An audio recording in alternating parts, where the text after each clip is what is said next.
A comienzos de 1989 se reunieron en Washington los representantes del Departamento de Estado de los Estados Unidos, del Banco Mundial, del Fondo Monetario Internacional, los ministros del llamado G7 y los presidentes de los bancos privados más poderosos del mundo.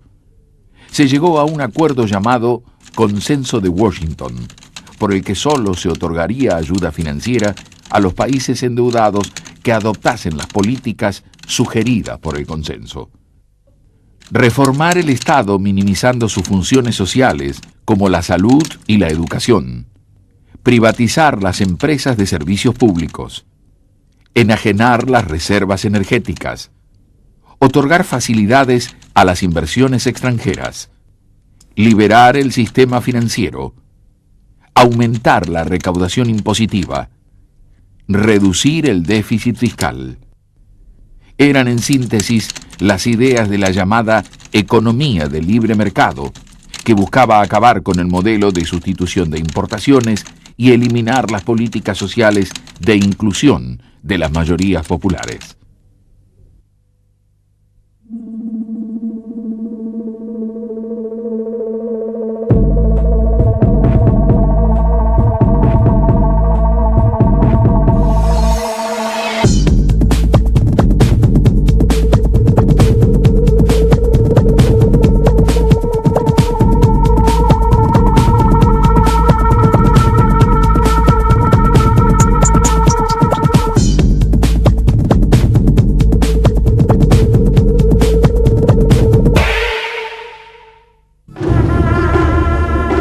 El 8 de julio de 1989, Carlos Saúl Menem asumió la presidencia de la República rodeado de las expectativas populares basadas en sus promesas electorales de salariazo y revolución productiva.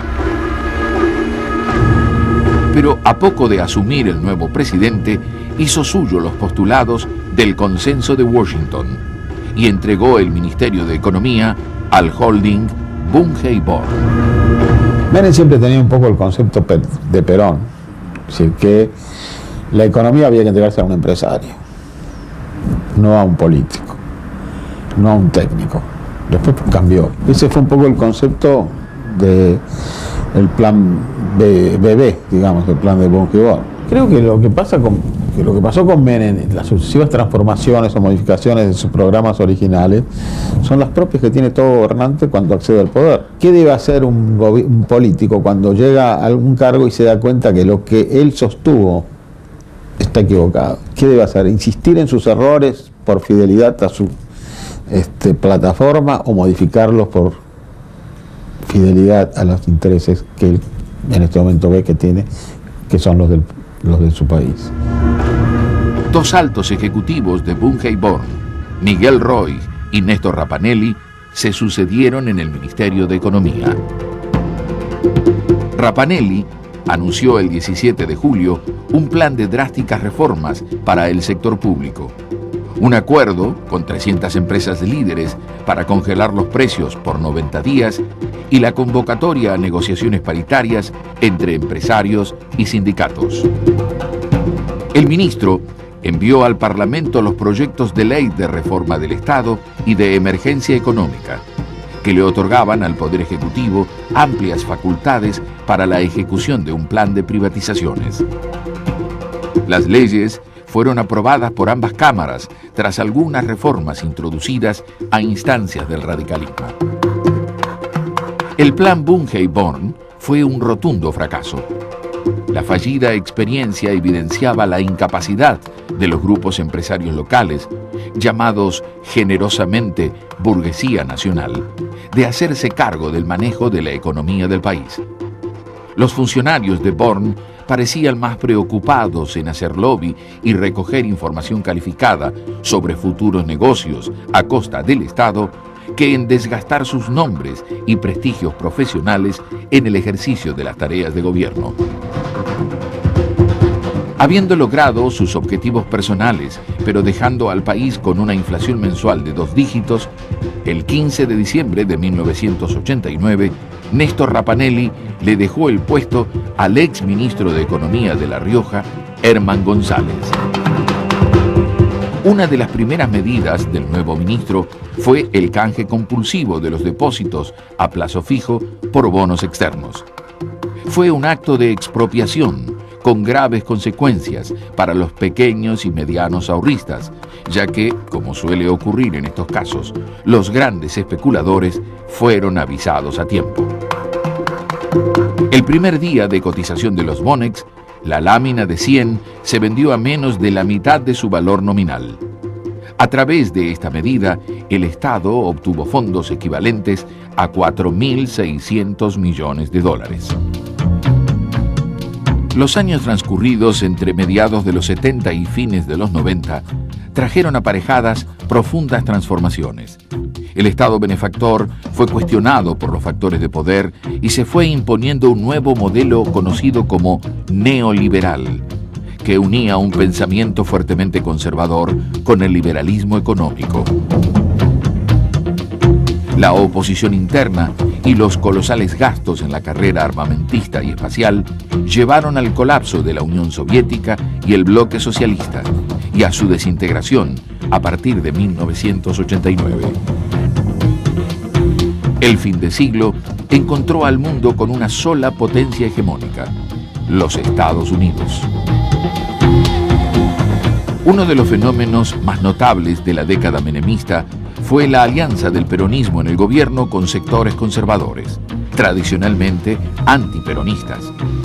La mayoría de los cuadros del partido del ingeniero Alzogaray, la UCD, fueron ocupando puestos claves en el gobierno de Menem, llevando consigo la prédica privatista, que promovía la drástica reducción de la inversión social en salud y educación, y en el campo internacional, la alineación incondicional con los Estados Unidos. Nadie podía imaginar en 1989 que el doctor Menem, que salía de las raíces del peronismo, iba a implantar la filosofía liberal en el país. Sin embargo, tuvo el coraje de arrojar por la borda 40 años de nacionalsocialismo y ir a una nueva solución. Y así lo proclamó públicamente. Por esa razón, nosotros decidimos al principio apoyar al doctor Menem, puesto que si él estaba realizando lo que habíamos predicado durante más de 30 años, no era posible que estuviéramos en contra. Nos hubiera gustado más poderlo hacer nosotros, pero no siendo esas las circunstancias que se produjeron en el país, debíamos apoyar a quien estuviera dispuesto a realizarlo.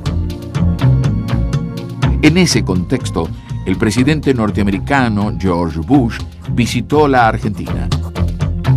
La política exterior argentina, conducida en un primer momento por Domingo Cavallo y luego por Guido Di Tella, fue de total subordinación a los Estados Unidos. Di Tella llegó a jactarse de que la Argentina mantenía relaciones carnales con la potencia hegemónica. God bless you, Mr. President. God bless your country. And God bless our America. Muchísimas gracias. Ya bajo Menem hubo un aniquilamiento del Estado argentino. No podemos estar hablando en estos momentos del Estado argentino tal como hablábamos 20 años atrás, ni como hablábamos a comienzos de siglo. Es decir, en un siglo el Estado argentino ha sido desmantelado arrasadoramente y la gestión Menem lo barrió. En consecuencia, y eso se debió a que la globalización capitalista estadounidense lo respaldaba. Relaciones carnales. Bueno, ¿cuáles son las relaciones carnales? Desmantelar el Estado argentino. Menem lo hizo. El Estado-nación argentino prácticamente está dejando de existir. La inflación no se detuvo y llegó en febrero de 1990 al 60% mensual. El menemismo puso en marcha la venta de todas las empresas y servicios que se encontraban en manos del Estado. Sus impulsores más entusiastas fueron José Roberto Dromi y María Julia Alzogaray. La política económica que aplicó el menemismo fue posible por la colaboración de la mayoría que todavía el radicalismo tenía en las cámaras, que le votó a Menem todas las leyes que permitieron el desguace del Estado y su remate a precio vil cuando se trataba de un patrimonio social acumulado por varias generaciones de argentinos.